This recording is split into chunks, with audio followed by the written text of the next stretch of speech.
Good morning ma'am. Good morning.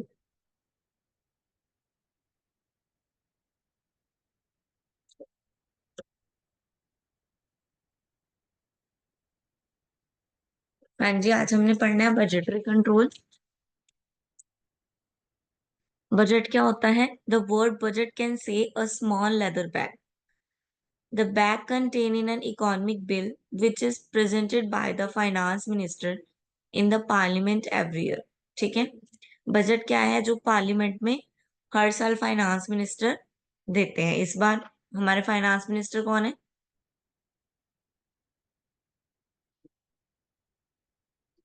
हाँ जी, हमारे finance minister कौन है जिन्होंने बजट दिया इस बार?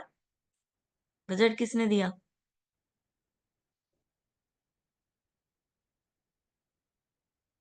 नहीं पता?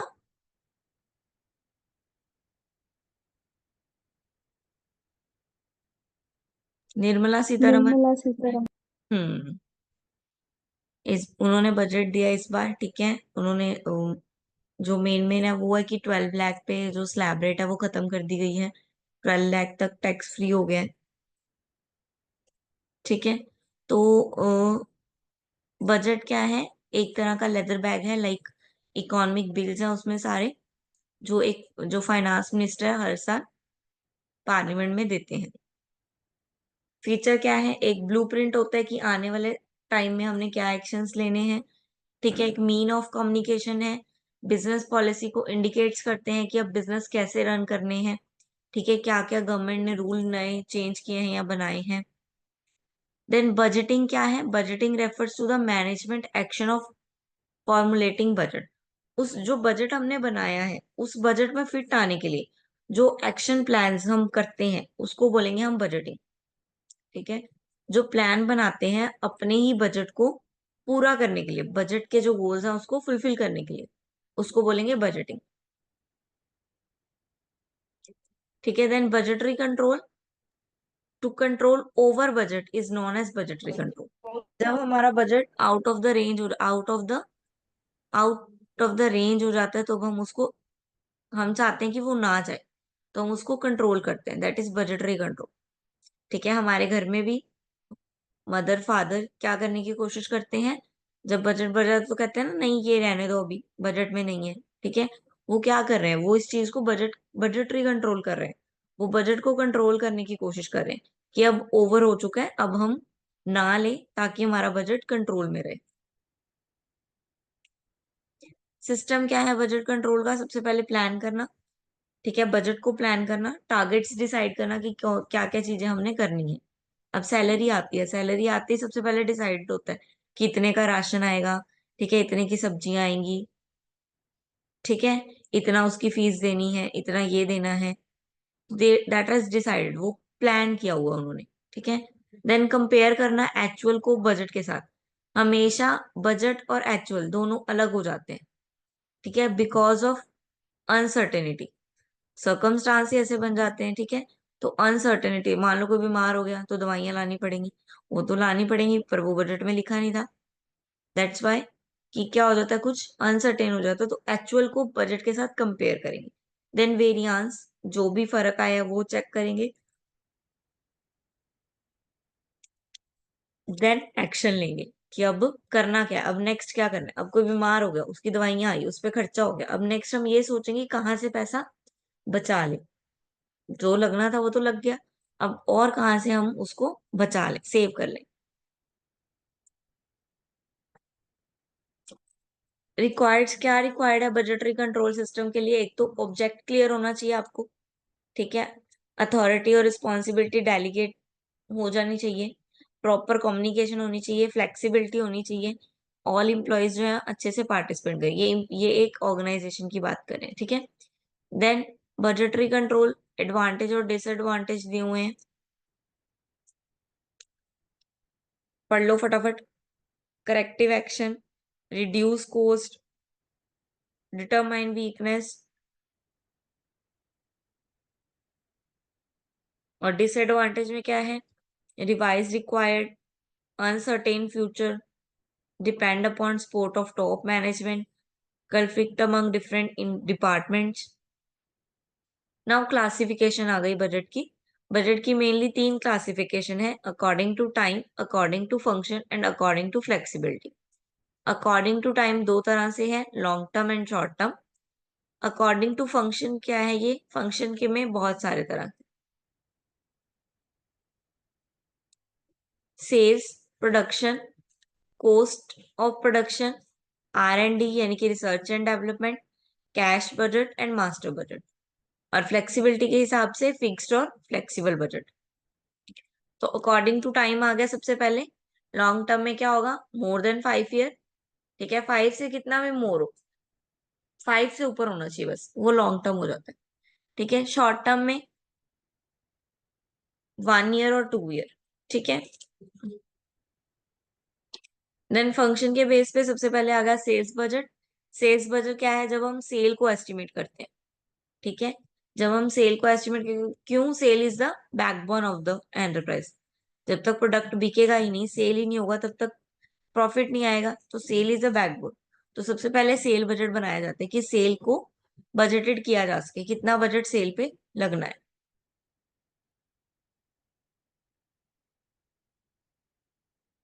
Then production budget. प्रोडक्शन क्या है, प्रोडक्शन करना। ठीक है, रॉ मटेरियल लेके आना, फाइनल उसको फाइनल गुड में कन्वर्ट करना, that is all include in production. तो उस सब में, प्रोडक्शन फंक्शन में सारा बजट प्रिपेयर करना कि क्या प्रोड्यूस करना है और कब प्रोड्यूस करना है, what to produce, when to produce. Then cost of production. Cost of production क्या है, कितने यूनिट्स जो है वो मैन्युफैक्चर होंगे। ठीक है, उस सबको फोरकास्ट करना। ठीक है, उसको फाइनल गुड्स के साथ, कितने फाइनल गुड्स हमें तैयार चाहिए। ठीक है, पुश करना मैन्युफैक्चरिंग सिस्टम को कि वो कम रिसोर्सेज में ज्यादा प्रोडक्शन कर सके। Research and development. देन हमें पता होना चाहिए कि अब लोगों की नीड्स क्या है, because consumer is the king now. तो कंज्यूमर की नीड पता करना जरूरी है। तो उसके लिए R&D लगाना पड़ेगा। तो रिसर्च एंड डेवलपमेंट में हमने कितना पैसा लगाना है। ठीक है, तो जिससे हमें ऑर्गेनाइजेशन को गोल पूरा करने में हेल्प मिल सके। Then cash budget. Cash budget यानी कि कैश, कितना कैश आ रहा है, कितना कैश जा रहा है। ठीक है, ये तो हम घर पे भी करते हैं कैश बजट तो। ठीक है, तो दैट इज कैश, कितना फ्यूचर पीरियड में हमें कैश अवेलेबल होना चाहिए, कितना हमारे पास पड़ा होना चाहिए। Then master budget. Master budget क्या है, जितने भी फंक्शन हमने परफॉर्म किए उन सब की समरी। ठीक है, एंड में जब हम छोटा छोटा लिख देते हैं, ये यहाँ, ये यहाँ, ये यहाँ, उसको हम बोलेंगे मास्टर बजट। ठीक है, समरी ऑफ फुल फंक्शन। अब मान लो किसके घर शादी है, तो वो क्या करते हैं, वो मास्टर बजट प्रिपेयर करते हैं एंड में, जब सारा काम हो जाता है कि यहाँ पे इतने पैसे लगे, यहाँ पे इतने पैसे लगे, यहाँ पे इतने पैसे लगे, तो वो क्या हो गया, master budget. Then flexibility. Base on flexibility. Flexibility के बेस पे दो तरह से है, fix budget and flexible budget. Fix budget क्या हुआ, जो अनचेंज है, जो चेंज नहीं हुआ। ठीक है, यानी कि जो काम हम कर चुके हैं या जो काम में पैसा लगना ही लगना है। फॉर एग्जाम्पल रॉ मटेरियल पे पैसा लगना ही लगना है, एक एंटरप्राइज, एक ऑर्गेनाइजेशन का रॉ मटेरियल पे पैसा लगना ही लगना है, तो वो उसको इग्नोर नहीं कर सकते। तो इट मीन्स वो क्या है, फिक्स्ड है। अब मान लो रेंट दे रहे हैं वो, अगर उन्होंने बिल्डिंग रेंट पे ली हुई है जहाँ पे वो बिजनेस खोला हुआ उन्होंने, तो दैट इज फिक्स्ड, रेंट उनको देना ही पड़ेगा, चाहे उनकी प्रोडक्शन हो चाहे ना हो, चाहे सेल हो चाहे ना हो, तो वो फिक्स बजट हो गया। देन फ्लेक्सिबल बजट क्या हो गया, फ्लेक्सिबल जो हम वेरी कर सकते हैं, जो हम चेंज कर सकते हैं। ठीक है, उसको बोलेंगे फ्लेक्सिबल बजट।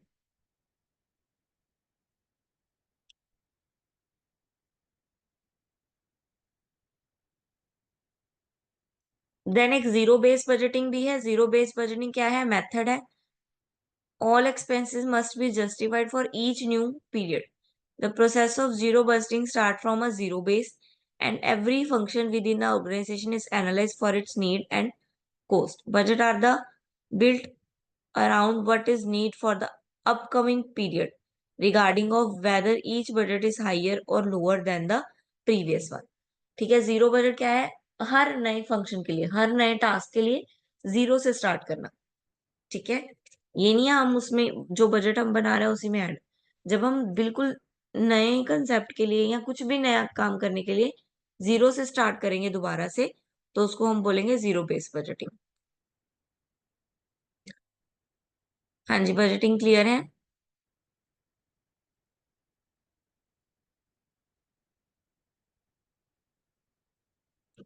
नेक्स्ट है हमारा इन्वेंट्री, इन्वेंट्री वैल्यूएशन।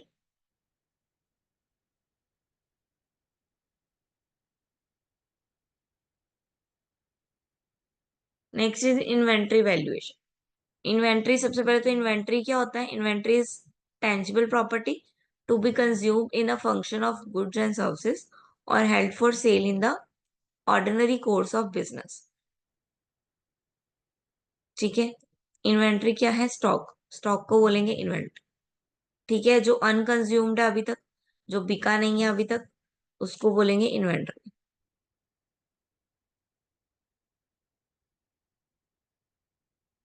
ठीक है, इन्वेंट्री तीन तरह से हो गई। रॉ मटेरियल, ठीक है, वो भी इन्वेंट्री है। वर्क इन प्रोग्रेस, वो भी इन्वेंट्री है। और पर फाइनल गुड भी इन्वेंट्री है। ठीक है, रॉ मटेरियल यानी कि जो कच्चा माल मतलब मंगवाया है फाइनल गुड बनवाने के लिए। ठीक है, दूसरा वर्क इन प्रोग्रेस यानी कि जिस प्रोडक्ट को मशीन पे वर्क किया जा रहा है, बना नहीं है वो अभी बन रहा है। ठीक है, तो वो क्या हो गया? Work in progress. और थर्ड आ गया फिनिश गुड, यानी कि जो रेडी है परचेज सेल करने के लिए।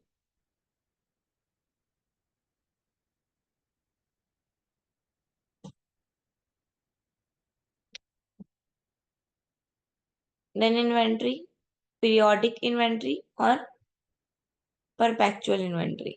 पीरियोडिक इन्वेंट्री क्या है? Quantity and value of inventory depend determine only at the end of the counting period. Periodical में क्या होगा? सिर्फ end of the counting period inventory को रखा जाएगा या इन्वेंट्री को देखा जाएगा कि कितनी थी, तो उसको हम बोलेंगे पीरियोडिक इन्वेंट्री। ठीक है, इसको और क्या बोलते हैं? एनुअल स्टॉक टेकिंग, यानी कि एनुअली उसको ध्यान में रखा जाता है। Then cost of good sold, cost of good sold कैसे निकलता है? Opening plus purchases minus closing stock. ठीक है, कॉस्ट ऑफ गुड सोल्ड कैसे निकालेंगे? Opening plus purchases plus closing stock. Then perpetual, ये क्या है? Recording the balance of inventory after every receipt and issue to facilitate regular checking and avoiding closing down the firm for stock taking. ठीक है, regularly check करना, after year नहीं, regularly जब inventory को check कर रहे हैं हर एक रिसिप्ट के बाद, यानी कि हर रॉ मटेरियल आने के बाद हम चेक कर रहे हैं, तो उसको हम बोलेंगे परपेचुअल।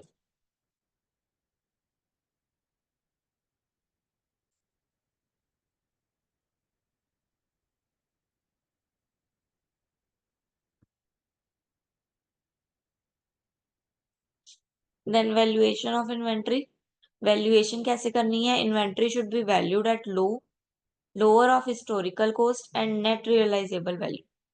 ठीक है, the principle is based on the conversion of conservatism. This is the law of cost और मार्केट रूल।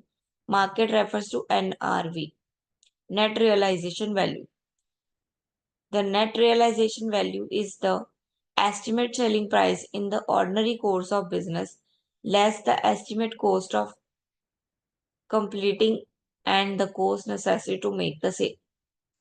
ठीक है, वैल्यूएशन ऑफ इन्वेंट्री क्या है? जब हम इन्वेंट्री की वैल्यू निकालते हैं। ठीक है, जब हमने जो भी सोचा था हिस्टोरिकल और जो भी प्रेजेंट में हो रहा है उसके अकॉर्डिंग जब उसकी वैल्यू निकाली जाती है, उसको बोलते हैं इन्वेंट्री वैल्यूएशन। हिस्टोरिकल कॉस्ट सबको पता है, हिस्ट्री की कॉस्ट। ठीक है, जो पिछले सालों में कॉस्ट लग रही है उसको हिस्टोरिकल कॉस्ट। अब इन्वेंट्री कॉस्ट मेथड, तीन मेथड है इन्वेंट्री कॉस्टिंग के। फर्स्ट है first in first out, like FIFO. ठीक है, इसको बोलते हैं FIFO. Second is LIFO, last in first out. Third is वैक, वेटेज एवरेज कॉस्ट। ठीक है, तो फर्स्ट है फीफो यानी कि फर्स्ट इन फर्स्ट आउट। इसमें क्या किया जाएगा? जो इन्वेंट्री पहले आ रही, रॉ मटेरियल की बात हो रही है, जो रॉ मटेरियल पहले आ रहा था उसको पहले यूज करेंगे। ठीक है, पहले जो रॉ मटेरियल आ रहा है उसको पहले यूज करेंगे, देन इसमें इसमें से ज्यादा क्लियर होएगा। ये देखो, बिगिनिंग इन्वेंट्री ऑन 1 अक्टूबर, 1 अक्टूबर को इन्वेंट्री क्या है हमारे पास, 100 यूनिट है, 950 रुपये पर यूनिट। ठीक है, फिर 20 तारीख को हमने 100 यूनिट और परचेज किए 10 रुपए में।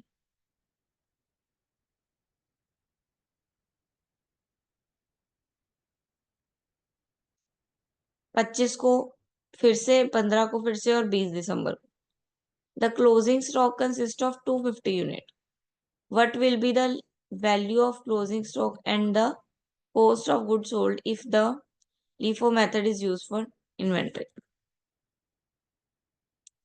हाँ जी, फीफो मेथड यूज करना है। क्लोजिंग स्टॉक हमारे पास 250 बचेगा सिर्फ। ये तो इतना सारा 250 कैसे बचेगा? तो देखो, सबसे पहले हमने, ये जनवरी कहाँ से आ गया, ये डेट्स, ये देखो एग्जांपल। सबसे पहले ओपनिंग स्टॉक है 200 का हमारे पास पड़ा है। देन हमने परचेज किया, फिर परचेज किया, फिर परचेज किया, 3 बार परचेज किया। अब किसी यूनिट को जरूरत पड़ गई, किसी यूनिट को हमारे प्रोडक्ट मतलब स्टॉक की जरूरत पड़ गई, तो उस यूनिट को स्टॉक देना है। तो अब उसको 150 यूनिट हमने इशू कर दिया। तो अब ये जो 150 है वो इशू किस में से करना है? हमारे पास तो 4 तरह के प्रोडक्ट हैं, तो ये इशू किस में होगा? ये फर्स्ट वाले में से इशू होगा, यानी कि 200 वाले में से, जो सबसे फर्स्ट इन फर्स्ट आउट। जब तक पहला नहीं खत्म होता तब तक दूसरे पे नहीं जाए। पहले 200 में से 150 दे दिया, 50 बचे। देन 100 देने हैं, अब 100, 50 इसमें से देंगे, 50 इसमें से देंगे। देन फिर इसका 50 बना तो फिर 100 चाहिए, तो अब फिर से 50 इसमें से, 50 इसमें से। अब इस वाले में 100 रह गया, यहाँ 200 देना है, 100 इसका देंगे, 100 इसका देंगे, क्लोजिंग स्टॉक हमारे पास 80 रह जाएगा सिर्फ, वो 250 वाला। क्लियर है? यानी कि जो फर्स्ट है वो पहले खत्म करना है, जो लास्ट है उसको बचा के रखना है। लास्ट में ऑपोजिट है, लास्ट में क्या होगा? जो लास्ट में आया वो पहले यूज करना है, जो फर्स्ट में आया वो बाद में यूज करेंगे।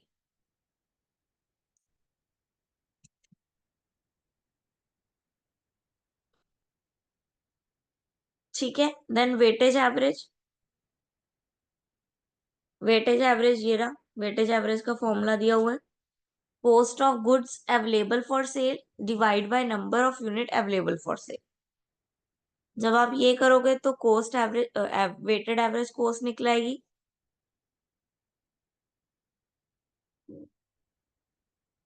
ठीक है, दूसरा क्या है? Value of material in hand divide by number of unit in hand. आप दोनों को डिवाइड कर दोगे तो भी आंसर आ जाएगा।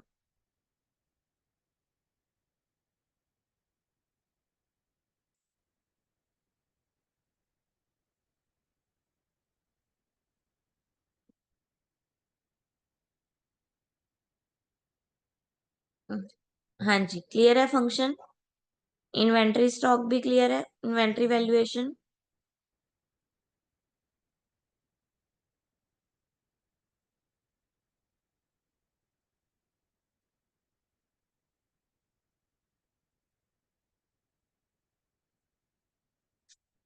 हाँ जी, have you any problem? Clear है इन्वेंट्री और बजट?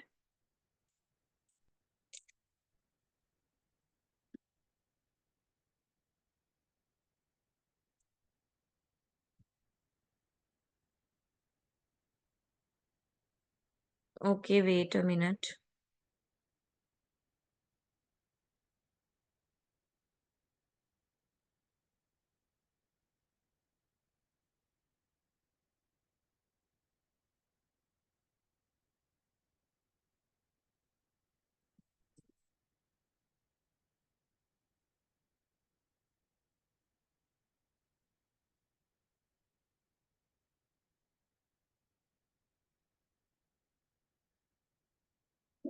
हाँ जी, ये फीफो मेथड से सॉल्व किया हुआ है, जरा देखो इसको। फीफो यानी कि first in first out. First in first out वाला मेथड है। देखो जरा इसको।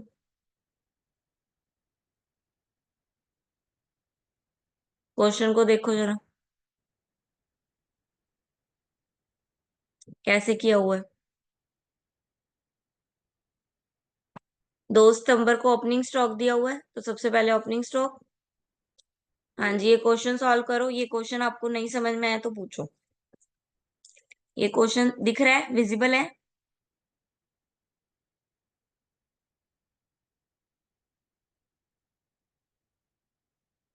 क्वेश्चन सॉल्व करो जल्दी जल्दी। देखो कैसे किया हुआ है, फर्स्ट इन फर्स्ट आउट है, यानी कि पहले वाला प्रोडक्ट पहले इशू किया जाएगा।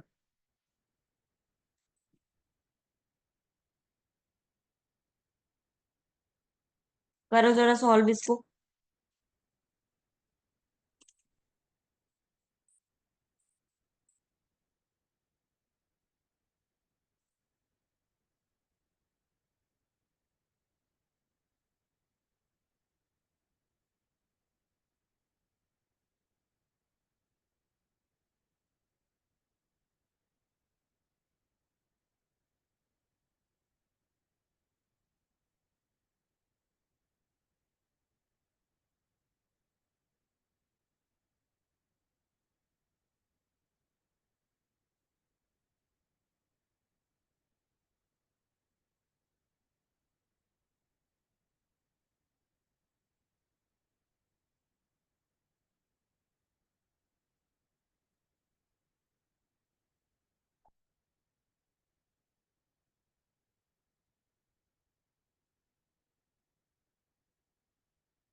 हाँ जी, क्लियर है। समझ में आया ये? सबसे पहले ओपनिंग स्टॉक है, देन ये देखो परचेजेस, देन फिर परचेजेस, देन ये इशू किया हुआ। 5 को 2200 यूनिट इशू करने थे, तो वो जो 2200 इशू किए हैं वो किस में से किए हैं? सबसे पहले वाले में से, 3000 में से 2200 कर दिए, इसके 800 रह गए। देन जब 6 को इशू करना है तो 800 इसके, 6 तारीख को 1600 इशू करने, तो 800 पहले वाले में से जो बचे वो, फिर बाकी बाकी जितने बचे, 1600 में से 800 काटे, 800, तो 800 3000 वाले में से, नेक्स्ट वाले में से।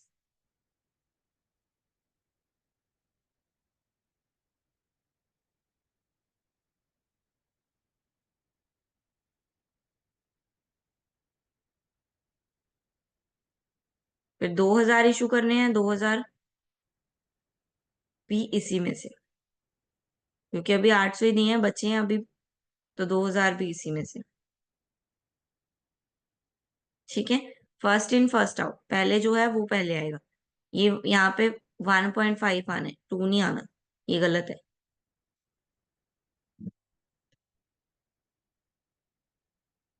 क्लियर है? इसी तरह लीफो है, लीफो ऑपोजिट है। लीफो में जो लास्ट में आया वो, चलो ये देखो, ये परचेज किया, अब 500 परचेज किए, अब 300 इशू करने, तो वो पहले किस में से इशू होंगे? पहले जो लास्ट में आया ये 500 वाला, इसमें से इशू होंगे। फिर अगर कुछ ज्यादा और इशू होने हैं, यहाँ पे कम आए हैं, तो फिर वो पीछे वाले में से उठाएंगे। अदरवाइज जो नया आया उसी में से। अब ये 700 आए थे नए, तो ये जो पीछे अगर कुछ बच गया तो उसमें से नहीं कर रहे, तो पहले 700 में से ही, ये देखो रेट देख लो, 6.5 है ना, इसका रेट भी क्या है? 6.5। जो बाद में आया उसमें से पहले इशू कर रहे हैं। ठीक है, last come first out, last में आया पहले चला गया। क्लियर है?